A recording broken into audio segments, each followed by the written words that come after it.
감사합니다. 어제 아침에 미국에 있는 아들한테 영상 전화가 왔어요. 금요 예배 끝나고 집에 가는 길이라 그러면서 우리 아들은 쓸데없는 전화를 많이 하거든요. 별 중요하지도 않은 얘기를 한참 떠들다가 얘기가 끝나갈 때쯤 되니까 아빠 이번 주 설교 제목이 뭐야? 대뜸 묻는 거예요. 그래서 이번 주 설교는 함께 하시는 성령님. 그랬더니 제 아들이 아빠 요즘 계속 성령님에 대한 설교를 하시네? 그러는 거예요. 아빠 설교 들어? 그랬더니 늘 들어요. 그러더라고요. 고맙지요. 성령 안에서 살아가고 있다고 이야기를 하면서 늘 주님 안에 있는 게 얼마나 감사하고 행복한지 하나님의 기쁨이 은혜로 넘친다는 이야기를 저에게 해 주었어요. 그래서 제가 잘 커져서 너무 고맙다 이제 그랬죠. 주 안에서 있는 것이 은혜며 축복인 줄로 믿습니다. 성령님과 늘 동행하시는 여러분들이시기를 축복합니다. 예수님께서 제자들에게 말씀하십니다.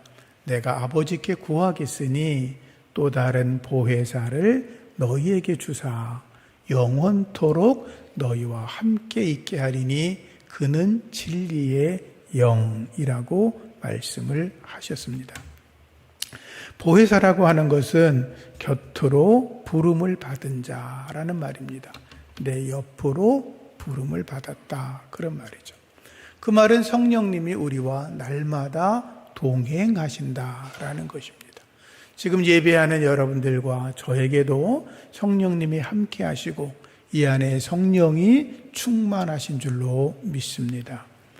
보혜사 성령님은 날마다 우리와 동행하면서 우리에게 하나님의 뜻을 발견하게 하십니다. 하나님의 뜻을 실천하게 하십니다. 하나님의 사랑과 복을 받으며 형통한 길, 평안한 길을 걷도록 인도해 주시는데 그분의 은혜 속에서 여러분들이 항시범의 삶을 노래할 수 있기를 축복합니다. 보혜사 성령님,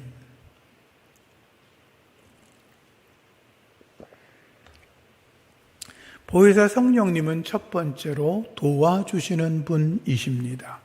인생을 우리가 성공적으로 살아가려면 좋은 파트너를 만나야 합니다. 우리 성가대가 찬양을 합니다. 찬양을 할 때 내 옆에 나보다 훨씬 더 찬양을 잘하는 분이 계시면 내가 찬양하는 데 많은 도움을 받습니다. 운동을 할 때도 나보다 훨씬 더 운동을 잘하는 분들과 같이 운동을 하게 되면 시간이 지나면서 자기의 실력이 쑥쑥 늘어 있는 걸 알게 됩니다.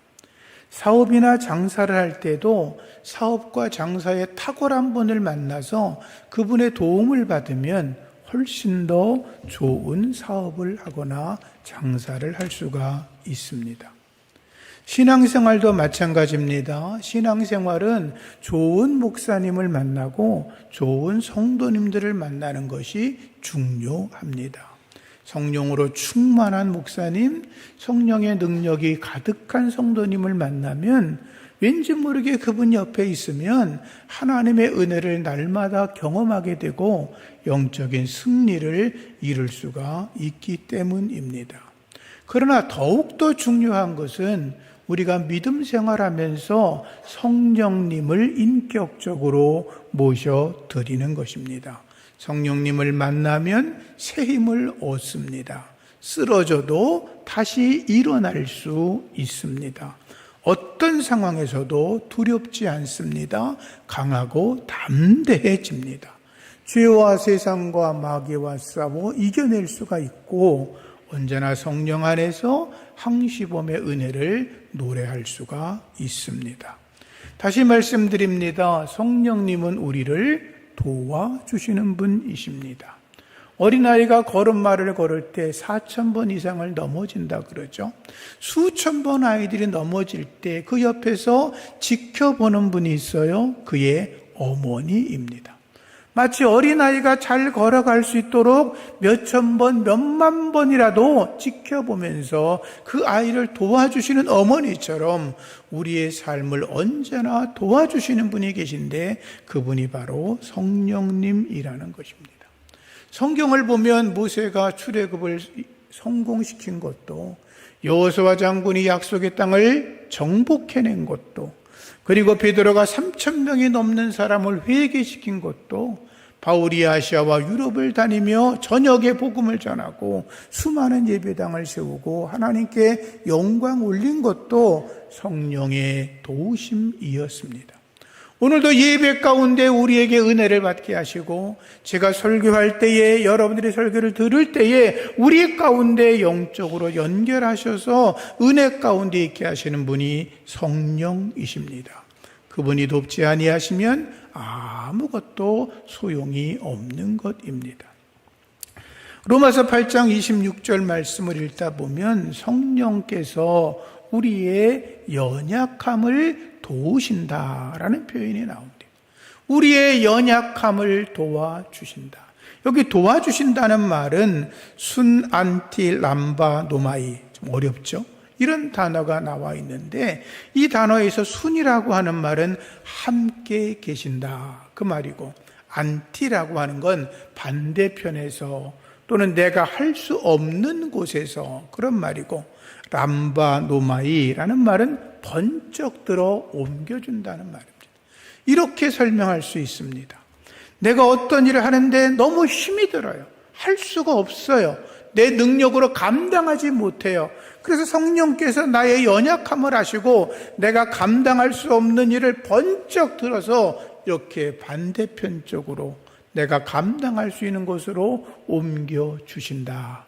그게 성령의 도우심인 줄로 믿습니다. 몇십 년 전만 해도 비가 많이 내리면 개천에 물이 넘치고, 그때는 교통도 발달되지 않았으니까 농촌에서는 아이들이 학교를 가려면 개천을 건너가야 됐습니다. 물이 가득하니까 아이들이 건널 수 없습니다. 어쩔 줄 모르고 있을 때 아버지가 따라 나와서 사랑하는 아들과 딸을 목에 이렇게 얹어줘서 개천으로 넘겨줍니다. 그래 아이는 아빠한테 아빠 사랑해 라고 뽀뽀해주면서 학교 잘 갔다 올게 인사하고 갑니다. 그렇게 개천을 넘을 수 없는 내 자녀를 번쩍 들어서 건네주는 것, 이게 성령께서 도와주신다 그런 말이에요. 여러분 인생을 살아가면서 감당하지 못할 일이 있습니까?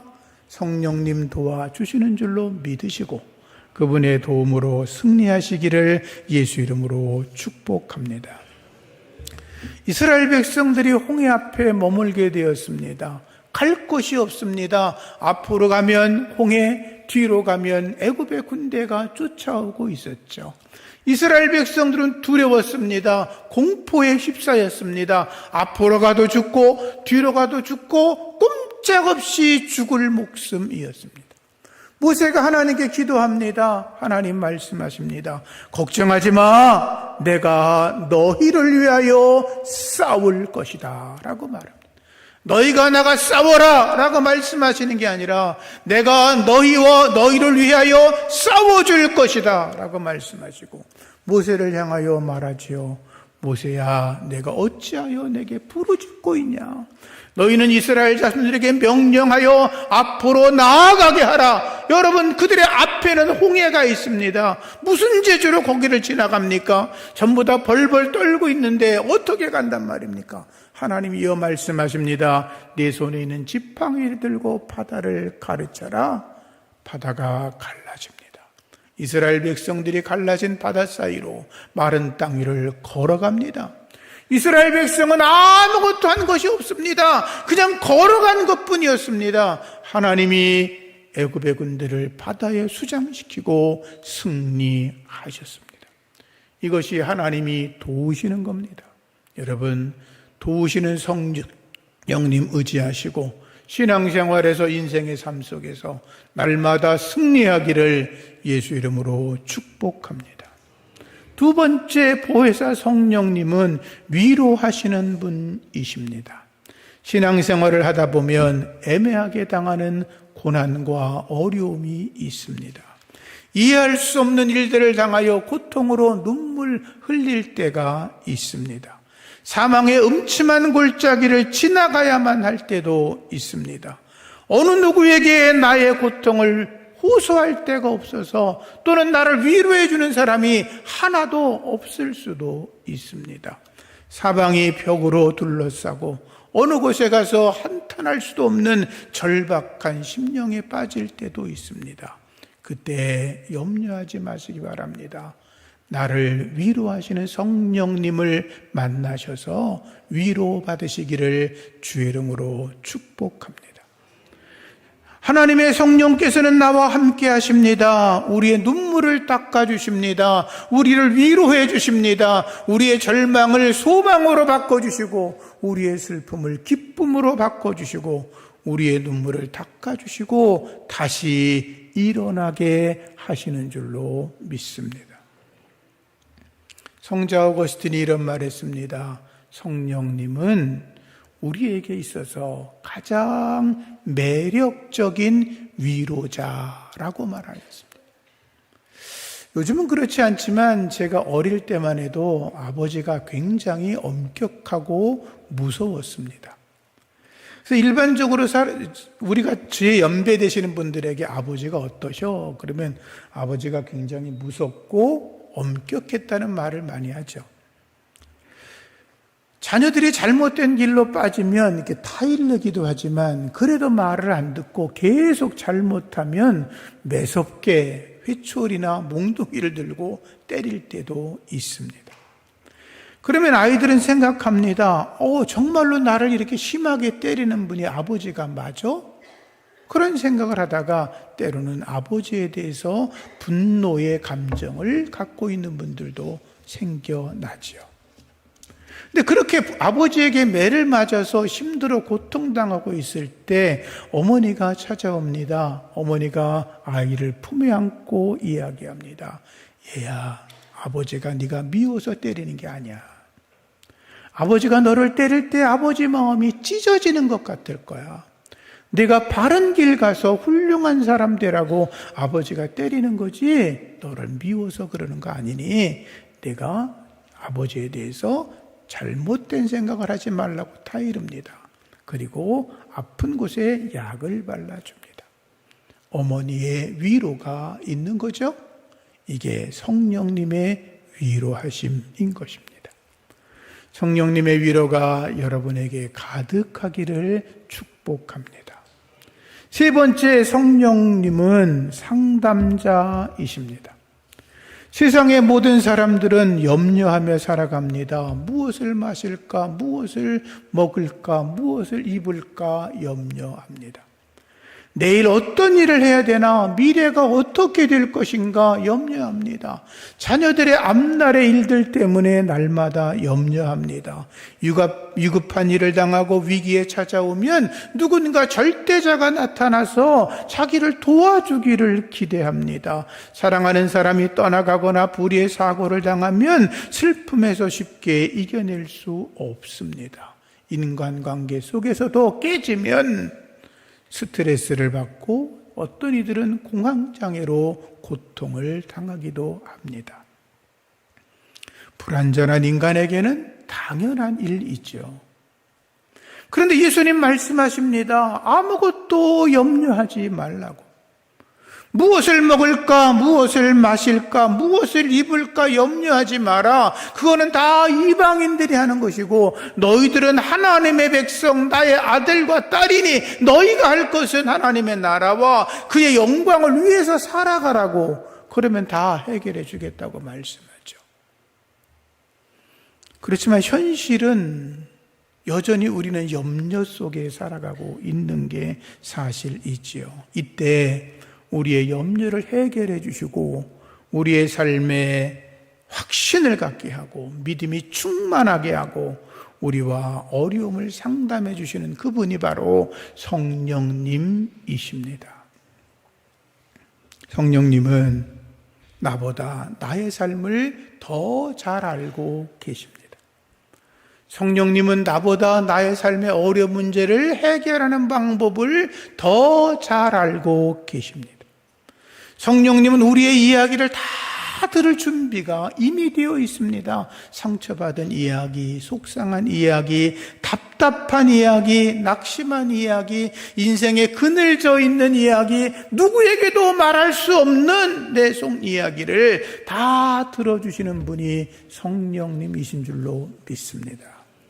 그분 안에서 그분과 더불어 상담하시고 여러분의 모든 문제가 눈 녹듯이 해결되기를 축복합니다. 빌립보 4장 6절 이하 말씀에 아무것도 염려하지 마라. 다만 모든 일에 기도와 간구로 너희 구할 것을 감사함으로 아뢰라. 그리하면 모든 지각에 뛰어난 하나님의 평강이 그리스도 예수 안에서 너희의 마음과 생각을 지키신다라고 하지 않았습니까? 성령님과 문제를 해결해 나가시기를 축복합니다. 네 번째 보혜사 성령님은 대변자이십니다. 예수님께서 제자들에게 말씀하실 때 내가 아버지께로 올라갈 거야 라고 하십니다. 제자들이 깜짝 놀랐을 겁니다. 아니, 예수님이 왜 하늘로 갑자기 올라가신다는 거야? 예수님이 이 땅에서 지금 최고의 인기를 누리는 분이고 모든 유대 백성들이 임금 삼으려고 하고 예수님이 임금이 되면 우리도 뭔가 한 자리 차지해서 떵떵거리며 살면 좋은데 왜 예수님이 갑자기 하늘나라로 가신다는 거야? 이해할 수가 없었습니다. 예수님 말씀하셨죠. 얘들아, 내가 아버지께 올라가는 것이 너희들에게 더 유익하다라고 하십니다. 내가 떠나가지 않으면 보혜사가 오지 않을 거야. 내가 가서 보혜사 성령을 너희들에게 보내줄 거라고 말씀을 하십니다. 왜 더 유익한 일이라고 말씀하셨냐 하면 많은 이유가 있지만 그것은 보혜사 성령님이 너희들의 입술에 대변자가 된다는 것입니다. 예수님께서 제자들에게 이렇게 말씀하신 적이 있습니다. 사람들을 삼가해라. 그들이 너희를 공회에 넘겨줄 거야. 회당에서 채찍질을 할 거야. 총독들과 임금들 앞에 너희가 끌려가게 될 거야. 너희를 넘겨줄 때 두려워하지 마. 너희가 무슨 말을 할 것인지를 염려하지 마라. 너희들에게 할 말을 주시는데 성령께서 주신다 라고 말씀하십니다. 사도행전을 읽다 보면 베드로와 사도들이 복음을 전하다 붙잡힙니다. 제사장들이 위협합니다. 경고합니다. 너희들 예수의 이름으로 말하거나 예수를 전하면 가만두지 않을 거야? 죽여버릴 거야? 채찍으로 때릴 거야? 감옥에 집어넣을 거야? 협박하지요. 그들이 대답합니다. 하나님 앞에서 너희의 말을 듣는 것이 옳은지 하나님 말씀을 듣는 것이 옳은지를 판단해 보라고 오히려 담대하게 말하고 예수의 이름을 위하여 능력받는 것을 합당하게 여겼다라고 성경은 기록합니다. 스데반 집사가 돌에 맞아 순교합니다. 순교할 때에 하늘을 보니까 하늘이 열리고 인자가 우편에 서 있는 걸 보았습니다. 스데반이 외칩니다. 돌에 맞으면서 하늘이 열렸다. 하나님의 보좌 옆에 예수님이 우뚝 서서 나를 바라보고 계신다라고 말합니다. 그리고 기도합니다. 주 예수여, 내 영혼을 받아 주시옵소서. 이 죄를 저들에게 돌리지 말아 주시옵소서. 제자들이 스데반이 그렇게 말하거나 기도할 수 있었던 것은 하나님의 성령께서 그의 입술을 대신하여 말씀하여 주셨기 때문입니다. 1944년 1월달 대구법원에서 박연세 목사님이 재판을 받고 있었습니다. 1번 판사가 물었습니다. 천황이 높아? 예수가 높아? 목사님이 즉시로 대답합니다. 나는 육체적으로 천황을 존경하지만 영적으로 예수 그리스도를 제일 존경한다. 천황도 언젠가는 예수님 앞에서 재판을 받을 거다라고 대답합니다. 이거는 꾸며낸 얘기가 아니라 일본 제국주의 재판부가 남긴 공식 문서에 있는 글을 그대로 번역한 것입니다. 목사님은 담대하게 말합니다. 천황도 예수님 앞에서 심판을 받게 될 거다. 목사님은 감옥에서 기도와 성경 묵상으로 고난을 견뎌내다가 십자가의 길을 따라 순교하였습니다. 그렇게 담대하게 말할 수 있었던 것은 성령께서 목사님을 지키시고 말씀하게 하셨기 때문입니다. 그럴 일이 없으면 좋겠지만 혹시 믿음 생활하다가 고난 속에 빠지면 우리의 믿음을 저울질하며 우리를 유혹하는 자가 있으면 성령의 은혜를 입어 담대하게 주님을 드러낼 수 있기를 축복합니다. 마지막으로 보혜사는 교사 선생님이십니다. 보혜사 성령님은 예수님이 길이요 진리요 생명이시며 유일한 구세주인 것을 깨달아 알게 하십니다. 그분은 진리의 영이십니다. 예수를 나의 주로 고백하게 하십니다. 보혜사 성령님은 죄에 대하여, 의에 대하여, 심판에 대하여 책망하시는 분이십니다. 제가 석 달 전에 잠을 자고 일어나니까 이 목 주변에 통증을 느꼈습니다. 그냥 참고 지나갈 수도 있었는데 한 30년 전에 임파선 종양을 제거한 수술을 받은 기억이 나서 그게 또 커졌나 보구나 생각하고 그냥 간단한 수술인 줄 알고 병원을 찾았습니다. 수술을 해서 종양을 제거하고 났는데 종양의 크기가 손바닥 절반 정도 크기였습니다. 그걸 2개로 잘라 놓았는데 보니까 모양이 아주 흉측했습니다. 모양이 안 좋으면 나쁘다는 거잖아요. 악성 종양이라는 것을 직감했고 조직 검사를 받아보니 암이었습니다. 암이 1.8cm 크기여서 초기라고 이야기를 들었고 의사는 주변을 다 제거해냈기 때문에 걱정할 것이 없다고 말했습니다. 그러면서 혹시라도 다른 어느 곳에 전이 될 수가 있으니까 PET-CT라는 걸 찍어보자고 그러시더라고요. 그래서 PET-CT를 찍게 되었습니다. 그 전에 포도당을 몸 안에 주입을 했습니다. 그리고 사진을 머리부터 발끝까지 다 찍습니다. 판독하는데 의사가 그걸 보여주면서 설명을 합니다. 여기 이 암이라는 놈은 포도당을 좋아하기 때문에 암이 있는 곳은 반짝반짝 거린다는 거예요. 머리부터 쭉 내려가는데 머리 전체가 번쩍번쩍한 거예요. 그래서 아니 머리에 암이 가득한가? 그랬더니 의사가 웃으면서 머리는 본래 활동이 많은 곳이라 이거는 아무것도 아니니 걱정하지 마시라 그러면서 여기부터 쭉 보여주면서 한 군데도 암이 발견되지 않습니다 라고 하셨어요. 그래도 혹시나 모르니까 그 방사선 치료를 27번 치료를 하라 그래서 이제 2주 전에 치료를 마쳤어요.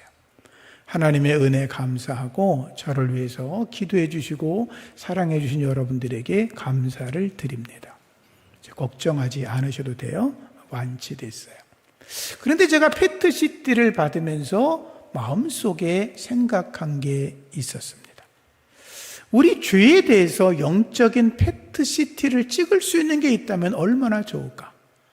성령께서 내 온 영을 다 이렇게 찍어내리셔서 여기 너 암 같은 죄가 있어 라고 말씀하신다면 우리가 즉각적으로 회개하고 죄 용서받고 암덩어리 같은 더러운 죄를 없애버리고 건강함으로 주님을 섬기고 나가면 얼마나 좋을까 그런 생각을 했죠. 하나님의 백성으로 살아가는 여러분들 성령의 세미한 음성을 들을 수 있기를 축복합니다. 특히 죄의 문제에 있어서 성령이 하시는 말씀을 들을 수 있기를 축복합니다. 성령께서 내게 말씀하실 때 즉시로 암도 초기에 잡으면 아무것도 아니잖아요. 우리의 죄도 초기에 성령께서 말씀하시는 것을 발견하고 즉각적으로 회개하면 아무것도 아닌 거예요.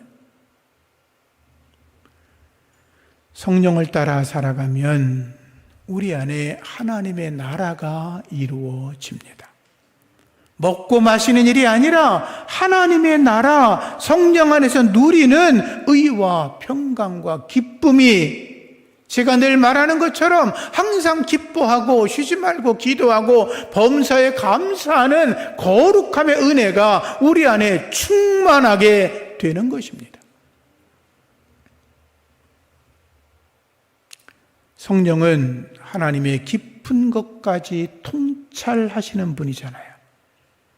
그래서 나와 늘 동행하시는 성령님의 음성을 들으시고 그분 앞에 순종하며 나가시기를 축복합니다. 말씀을 정리합니다. 성령 충만해야 합니다.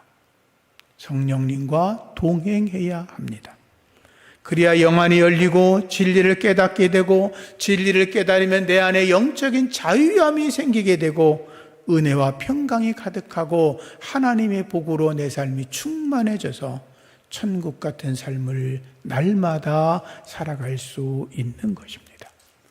여러분 모두가 다 성령님과 함께 하시기를 주의 이름으로 축복합니다.